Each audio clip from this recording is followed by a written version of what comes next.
Good evening, and welcome to our Tenebrae service this evening. Tenebrae comes from a Latin word that just means shadows. So this is a service of shadows, so named because in a time of worship like this, we extinguish candles as we go through, and the sanctuary gets progressively darker to the end. As the light came into the world for us at Christmas time that we so celebrate, tonight we extinguish the flame. It was not one nation, though. You'll hear that John says the word Jews frequently, but that's just a stand-in for John to really mean religious leaders. Rather, it was ourselves collectively, humanity, which placed Jesus on the cross. It was our hands who set the nails and our cheers that were there of crucify. And this is the story that we've come to hear in its entirety this evening. So let us hear these words together, full of discomfort and confusion and sorrow, knowing that Sunday is coming, but not yet. So we begin our story in John 11. Now, a certain man was ill in Lazarus of Bethany, the village of Mary and her sister Martha. Mary was the one who anointed the Lord's feet with perfume and wiped his feet with her hair. Her brother Lazarus was ill, so the sisters sent message to Jesus, "Lord, he whom you love is ill." But when Jesus heard it, he said, "This illness does not lead to death, rather it's for God's glory, so that the Son of God may be glorified through it." Accordingly, though Jesus loved Martha and her sister and Lazarus, after having heard that Lazarus was ill, he stayed 2 days longer in the place where he was. Then after this, Jesus said to his disciples, "Let us go to Judea again." The disciples said to him, "Rabbi, the Jews were just now trying to stone you, and you're going there again?" Jesus answered, "Are there not 12 hours of daylight? Those who walk during the day do not stumble because they see the light of this world. But those who walk at night stumble because the light is not within them." After saying this, he told them, "Our friend Lazarus has fallen asleep, but I am going there to awaken him." The disciples said to Jesus, "Lord, if he's fallen asleep, he will be all right." Jesus, however, had been speaking about his death, but they thought he was merely referring to him sleeping. Then Jesus told them plainly, "Lazarus is dead. For your sake, I am glad I was not there, so that you may believe. But let us go with him." Thomas, who was called the Twin, said to his fellow disciples, "Let us also go, that we may die with Jesus." When Jesus arrived, he found that Lazarus had already been in the tomb 4 days. Now Bethany was near Jerusalem, some 2 miles away, and many of the Jews had come to Mary and Martha to console them about their brother. When Martha heard that Jesus was coming, she sent word and met him, while Mary stayed at home. Martha said to Jesus, "Lord, if you would have been here, my brother would not have died. But even now I know that God will give you whatever you ask of him." Jesus said to her, "Your brother will rise again." Martha said to him, "I know that he will rise again in the resurrection on the last day." Jesus said to her, "I am the resurrection and the life. Those who believe in me, even though they die, will live, and everyone who lives and believes in me will never die. Do you believe this?"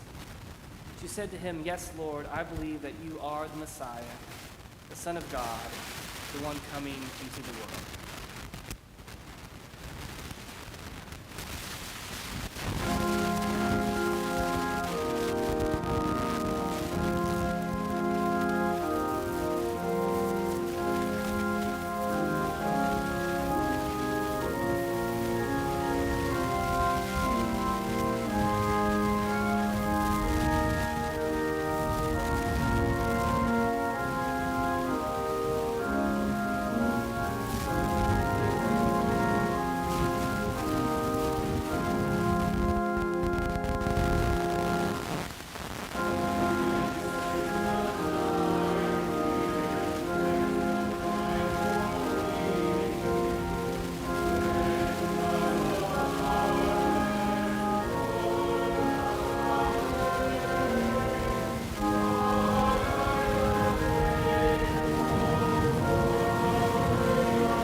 days before the Passover, Jesus came to Bethany, the home of Lazarus, whom he had raised from the dead. There they gave a dinner for him. Martha served, and Lazarus was one of those at the table with him. Mary took a pound of costly perfume made of pure nard, anointed Jesus' feet, and wiped them with her hair. The house was filled with the fragrance of the perfume. But Judas Iscariot, one of the disciples, the one who was about to betray him, said, "Why was this perfume not sold for 300 denarii and the money given to the poor?" He said this not because he cared about the poor, but because he was a thief. He kept the common purse and used to steal what was put into it. Jesus said, "Leave her alone. She bought it so that she might keep it for the day of my burial."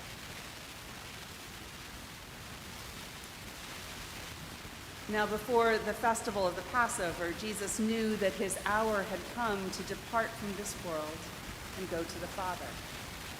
Having loved his own who were in the world, he loved them to the end. The devil had already put it into the heart of Judas, son of Simon Iscariot, to betray him. And during supper, Jesus, knowing that the Father had given all things into his hands, and that he had come from God and was going to God, got up from the table, took off his outer robe, and tied a towel around himself. Then he poured water into a basin and began to wash the disciples' feet and to wipe them with the towel that was tied around him. He came to Simon Peter, who said to him, "Lord, are you going to wash my feet?" Jesus answered, "You do not know now what I am doing, but later you will understand." Peter said to him, "You will never wash my feet." Jesus answered, "Unless I wash you, you have no share with me." Simon Peter said to him, "Lord, not my feet only, but also my hands and my head." Jesus said to him, "One who has bathed does not need to wash except for the feet, but is entirely clean, and you are clean, though not all of you." I am speaking of all of you. I am not speaking of all of you. I know whom I have chosen. But it is to fulfill the scripture that one who ate my bread has lifted his heel against me. I tell you this now, before it occurs, so that when it does occur, you may believe that I am he. Very truly, I tell you, whoever receives one whom I send receives me, and whoever receives me receives him who sent me. After saying this, Jesus was troubled in spirit and declared, "Very truly, I tell you, one of you will betray me." The disciples looked at one another, uncertain of whom he was speaking. One of his disciples, the one whom Jesus loved, was reclining next to him. Simon Peter therefore motioned to him to ask Jesus of whom he was speaking. So while reclining next to Jesus, he asked him, "Lord, who is it?" Jesus answered, "It is the one to whom I give this piece of bread when I have dipped it in the dish." So when he had dipped the piece of bread, he gave it to Judas, son of Simon Iscariot. After he received the piece of bread, Satan entered into him. Jesus said to him, "Do quickly what you are going to do." Now no one at the table knew why he said this to him. Some thought that because Judas had the common purse, Jesus was telling him, "Buy what we need for the festival," or that he should give something to the poor. So after receiving the piece of bread, he immediately went out, and it was night.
Jesus had spoken these words, he went out with his 5 disciples across the Kidron Valley to a place where there was a garden, which he and his disciples went. Now Judas, the betrayed him, also knew the place, because Jesus often met there with his disciples. So Judas brought a detachment of soldiers, together with the priests and the chief priests and the Pharisees, and he came there to find soldiers. Then Jesus, knowing all that was to happen, came forward and asked them, "Whom are you looking for?" They answered, "Jesus of Nazareth." Jesus replied, "I am he." Judas, who betrayed him, was standing with him when Jesus said to him, "I am he." They stepped back and fell to the ground. Again, he asked them, "Who are you looking for?" And they said, "Jesus of Nazareth." Jesus answered, "I told you that I am he. So if you are looking for me, let these men go." This was to fulfill the word that he had spoken. I did not lose a single one of those whom you gave me. Then Simon Peter, who had a sword, drew it and struck the high priest's slave and cut off his right ear. The slave's name was Malchus. Jesus said to Peter, "Put your sword back in its sheath. Am I not to drink the cup the Father has given me?"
Upon Judas's departure, Jesus spoke, "Now the Son of Man will be glorified as God is glorified in him. If God's glory is in him, his glory is also in God." The moment of this astounding glory is imminent. My children, my time here is brief. You will be searching for me, and as I told the Jews, you cannot go where I am going. So I give you a new command. Love one another deeply and fully. Remember the ways that I have loved you, and demonstrate your love for others in those same ways. Everyone will know you are my followers if you demonstrate your love to others. Then Peter asked, "Lord, where are you going?" Jesus replied, "Peter, you cannot come with me now, but later you will join me." But Peter asked, "Why can't I go now? I'll give my life for you." "Will you really give your life for me? I tell you the truth. You will deny me 3 times before the rooster crows."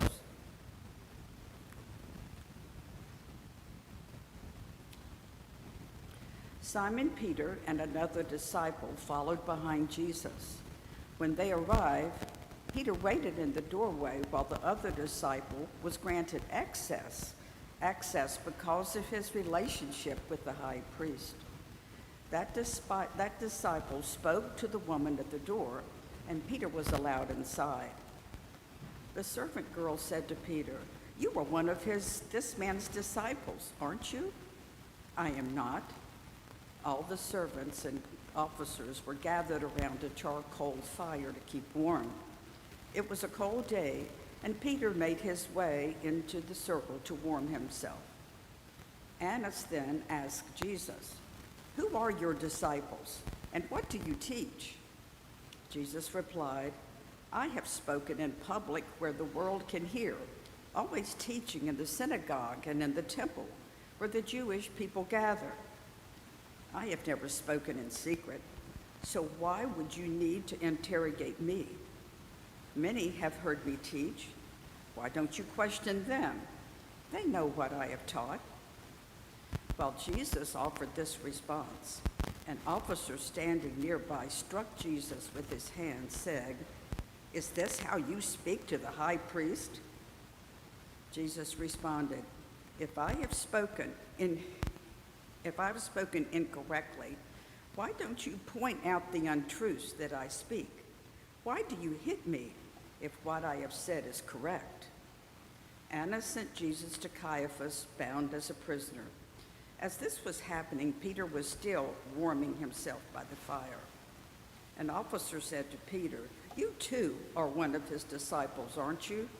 Peter denied it. "No, I am not." The high priest's servant then said, "Didn't I see you in the garden with him?" Peter denied it again, and instantly a rooster crowed.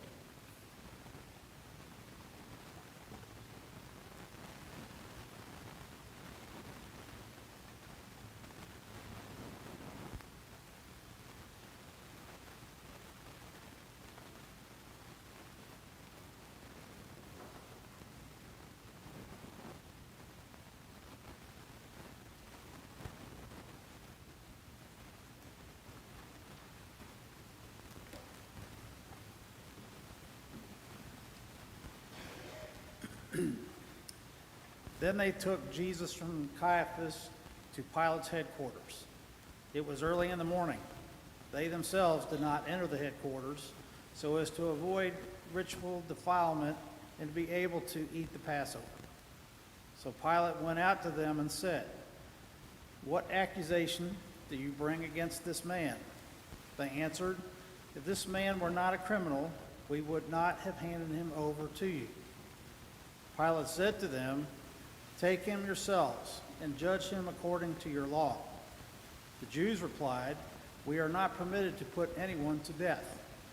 This was to fulfill what Jesus had said when he indicated the kind of death he was to die. Then Pilate entered the headquarters again, summoned Jesus, and asked him, "Are you the king of the Jews?" Jesus answered, "Do you ask this on your own, or did others tell you about me?" Pilate replied, "I am not a Jew, am I? Your own nation and the chief priests have handed you over to me. What have you done?" Jesus answered, "My kingdom is not from this world. If my kingdom were from this world, my followers would be fighting to keep me from being handed over to the Jews. But as it is, my kingdom is not from here." Pilate asked him, "So you are a king?" Jesus answered, "You say that I am a king. For this I was born, and for this I came into the world, to testify to the truth. Everyone who belongs to the truth listens to my voice." Pilate asked him, "What is the truth?" After he had said this, he went out to the Jews again and told them, "I find no case against him. But you have a custom that I release someone for you at the Passover. Do you want me to release for you the King of the Jews?" They shouted in reply, "Not this man, but Barabbas." Now Barabbas was a bandit.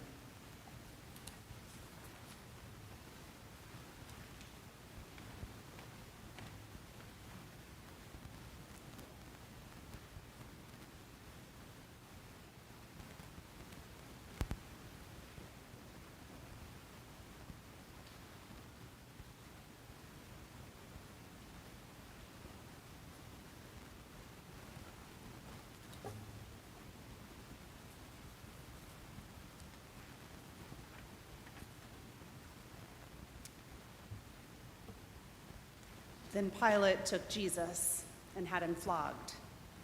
And the soldiers wove a crown of thorns and put it on his head.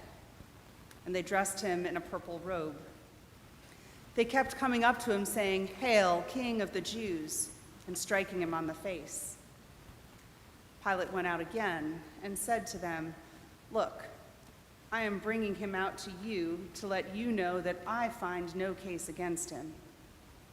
So Jesus came out, wearing the crown of thorns and the purple robe. Pilate said to them, "Here is the man."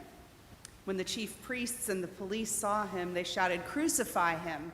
Crucify him!" Pilate said to them, "Take him yourselves and crucify him. I find no case against him." The Jews answered him, "We have a law, and according to that law, he ought to die because he has claimed to be the Son of God." Now when Pilate heard this, he was more afraid than ever. He entered his headquarters again and asked Jesus, "Where are you from?" But Jesus gave him no answer. Pilate therefore said to him, "Do you refuse to speak to me? Do you not know that I have power to release you and power to crucify you?" Jesus answered him, "You would have no power over me unless it had been given to you from above. Therefore, the one who handed me over to you is guilty of a greater sin." From then on, Pilate tried to release him, but the Jews cried out, "If you release this man, you are no friend of the emperor. Everyone who claims to be a king sets himself against the emperor." When Pilate heard these words, he brought Jesus outside and sat on the judge's bench at a place called the Stone Pavement, or in Hebrew, Gabbatha. Now it was the day of preparation for the Passover, and it was about noon. He said to the Jews, "Here is your king." They cried out, "Away with him! Away with him! Crucify him!" Pilate asked them, "Shall I crucify your king?" The chief priests answered, "We have no king but the emperor." Then he handed him over to them to be crucified.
So they took Jesus, and he went out, bearing his own cross, to the place called the Place of a Skull, which is called in Hebrew Golgotha.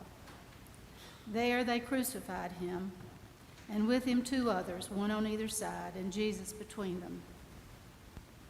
Pilate also wrote a title and put it on the cross. It read, Jesus of Nazareth, the King of the Jews.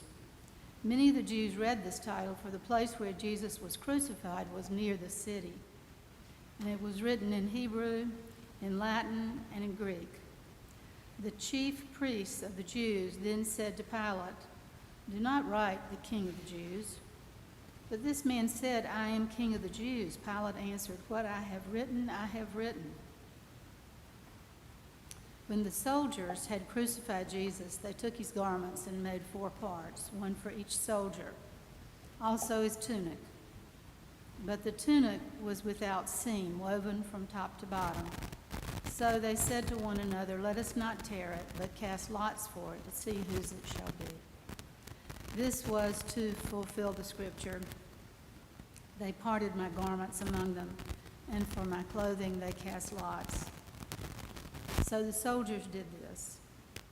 But standing by the cross of Jesus were his mother, his mother's sister, Mary, the wife of Clopas, and Mary Magdalene.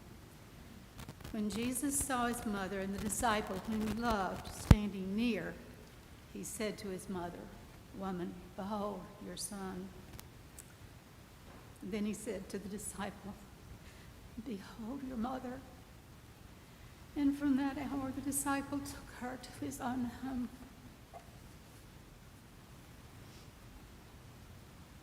My God, why hast thou forsaken me? Why art thou so far from helping me from the words of my groaning? O my God, I cry by day, but thou dost not answer. Thou art holy, enthroned on the praises of Israel.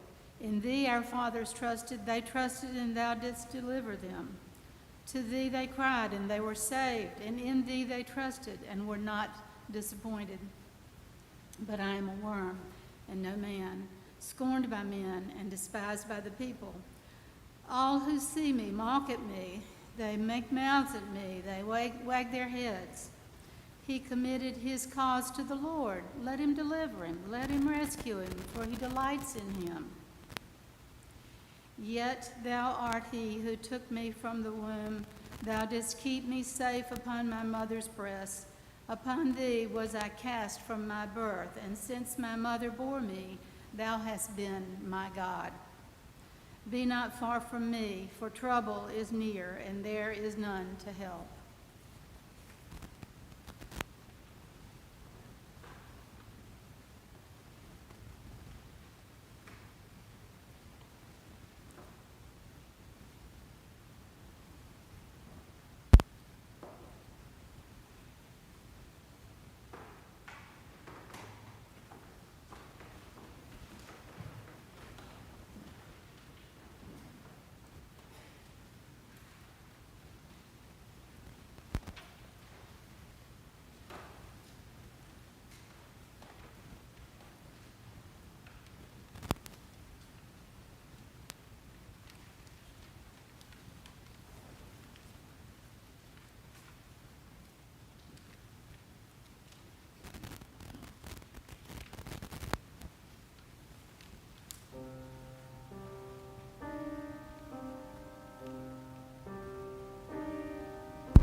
Jesus falls for the first time. He made the stones that pave the roads to Zion, and well he knows the path we make him tread. He met the devil as a roaring lion and still refused to turn these stones to bread, choosing instead, as love will always choose, this darker path into the heart of pain. And now he falls upon the stones that bruise the flesh, that break and scrape the tender skin. He and the earth he made were never closer. The divinity and dust come face to face. We flinch back from his Via Dolorosa. He sets his face like flint and takes our place, staggers beneath the black weight of us all, and falls with us that he might break our fall. You may have heard the story, you may have experienced it yourself. A man once walked into a friendly church as he was new to the area, and he sat down in the first Sunday school class he found. Someone came up to him in that class, and as they were gathering, and said, "So sorry to tell you, better move down a seat. You see, that is the seat of the person whose mother founded the class. Her daughter always sits here. That is her place." The man moved down. He didn't want to upset anyone. He came back to the church for midweek dinner. It was a nice gathering, but when he walked into the dinner, he found most of the tables had chairs with their legs tilted up on two legs, so the places were taken. He sat down next to a few safe seats, and somebody came up to him and said, "If you can believe it, this is my place." So the man got up and moved to a table and sat alone in the midst of a group. The man came back a third time to Ascend Sunday worship to watch, which he had been viewing online, and he sat down in a pew. There was a plaque on the pew from a time when folks put more plaques on things, and it was the person who sat behind him who informed the visitor, "Well, I'm sure you will understand where you're sitting is the pew of one of our most prominent and long-attending families. It really is their place." So the man found another pew. Later, in a prayer of invocation that Christ would be present in worship, this visitor stood, and his appearance began to change into the likeness of Jesus. He was transfigured in a strange way. Scars became visible on his hands. There were wounds on his sandaled feet. There were wounds around his head. His clothing was ripped. There were wounds that all could see. And noticing this, someone in the congregation cried out, "What happened to you?" And the visitor replied, pointing at the cross, "I took your place."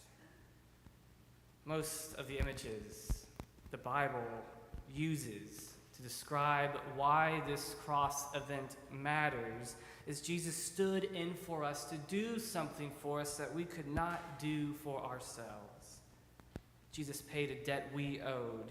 He ransomed himself for us to be freed. He fought the forces beyond ourselves so we could be victorious. He was crucified, dead, and buried so we would no longer die. The one who wears the crown of thorns, who is declared guilty, suffering the entire cruelty of humanity, well, it should be us. But it's not us, because Jesus took our place. It was not uncommon to see some church folks reenacting this idea by carrying a large wooden cross up the highway in the county where I grew up. Each person would take turns carrying the cross a few miles before passing it off to another church member, and cars would slow down in reverence. And though Jesus carried our cross for us, we still try to prove our worth by shouldering his. But the reenactments, while they are admirable in their attempt, they tell us it's not really possible. The crosses I remember seeing had a wheel on the center beam of the cross so it could be carried easier, which to me is an early theological lesson that we can never carry the kind of weight Jesus has carried for us. We have a hard enough time carrying the cross of our own brokenness throughout the day, let alone the compiled sin of the world. But still others say Jesus took our place on the cross for us to gaze upon it so we might come to this Good Friday and see one another in a more enlightened reality. A reading straight through John 18 and 19, like we are doing tonight, it will give us that, if not a whole lot more. It's the feeling of wincing at the injustice done to one so innocent, that wave of terror that rises in our gut to see a crowd so lost in itself it cannot distinguish the difference between a savior and a bandit. A story like this strikes at our deepest apathy, so we might not make the same mistakes as an otherwise devout religious crowd that yell ultimately, "We have no Lord but the Emperor." Hearing this story reminds us Jesus was not crucified in a church chancel between two candles, but on a cross, between two thieves on the town garbage heap, at a crossroads so urban they had to write the title in Hebrew and in Latin and in Greek. It's a type of place where cynics talk conspiracies and thieves curse and soldiers gamble. Because that is where Jesus died, and those are also the people for whom Jesus died, that's the place where church people should be and what church people should be about. But as we think upon what Jesus has done for us, let us also consider the all too human reality of what we still so often do to Jesus. The events of Good Friday very well may look like a book by an author named Endo Susako, published in 1969 under the title Silence. Endo's tale is about this headstrong Portuguese priest who comes to serve in Japan in the 16th century amid Christian persecutions. At the time, Christianity had been banned and priests served hidden communities of the faithful. Amid his service in working the underground churches, that Jesuit priest protagonist, Sebastião Rodrigues, hopes to hear from God. But all he hears is nothing. He hears silence. "My God, why have you forsaken me?" And eventually Rodrigues is captured by the government and he is tortured along with some other members of his Japanese Christian church. The priest is told he can save these other members of his flock by denying Jesus and stepping on this carved iron picture of Christ. It's called a fumi. And that decision rends Rodrigues in two. Deny Christ and save these people, or refuse to deny him and everyone will die. He longs for Christ's wisdom, and he longs to be carried through on the back of Jesus to serve his flock in the way Christ would do. And as Rodrigues stares at that picture of Christ, to his surprise, it begins speaking to him. Jesus breaks the silence to give Father Rodrigues the insight he so desperately needs. Christ says to him 3 words: trample, trample, trample. The story of Jesus' passion is the story of Jesus' disciples, his most devout followers, the inner circle, people exactly like you and I, trampling upon the one who taught them how to walk in faith in the first place. We hear our own shaky voice in Peter, the one Jesus named as his rock. Took only a question of a servant girl in a courtyard for this rock to crumble for all of us to see. And the others did no better. Most of them don't even go into the courtyard.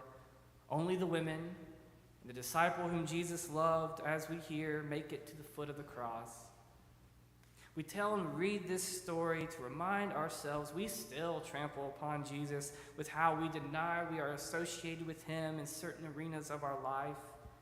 We hear how often we make our best confessions of faith too little, too late to matter, like secret disciples, Nicodemus and Joseph of Arimathea, coming forward to memorialize Christ rather than to follow him.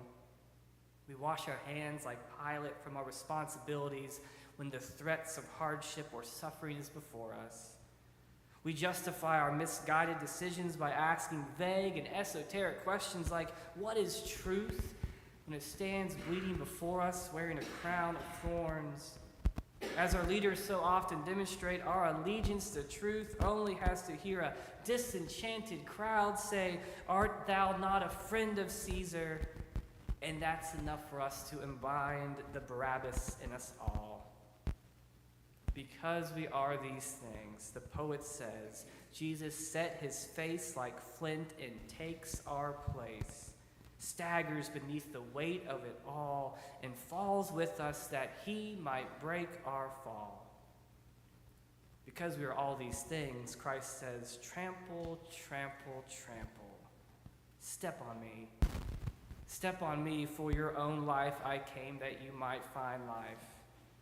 I came, says Jesus, so my sacrifice might be your gain. It might be your life, your opportunity to set out on a new path, to be taught we don't have to walk over anyone again. Tonight, the beams of the cross have bridged the gap to God, and Jesus lays over it with his body, and there we see the extent of God's sacrificial love. All so we can take our place with God.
After this, Jesus, knowing that all was now finished, said to fulfill the scripture, I thirst. A bowl full of vinegar stood there.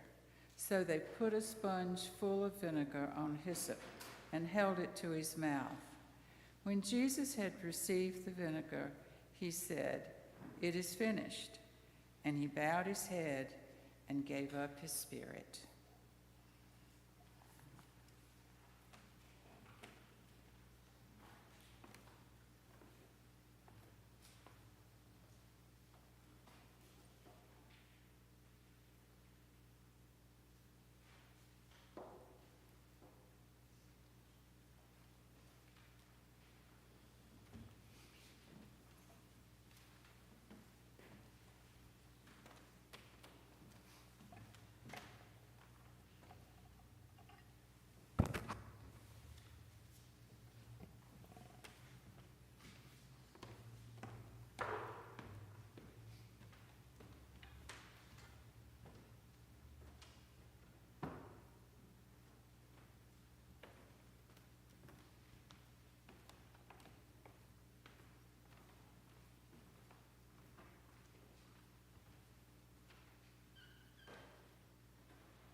After all this, Joseph of Arimathea, a disciple who had kept his faith a secret for fear of the Jewish leaders, made a request to Pilate for the body of Jesus.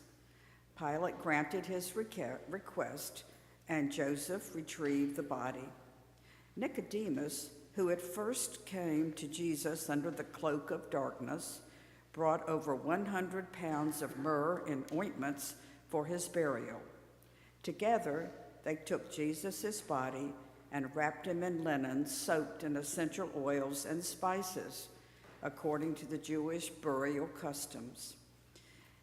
Near the place he was crucified, there was a garden with a newly prepared tomb. Because it was the day of preparation, they arranged to lay Jesus in his tomb so they could rest on the Sabbath.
It is night. May we go in peace, but may we also go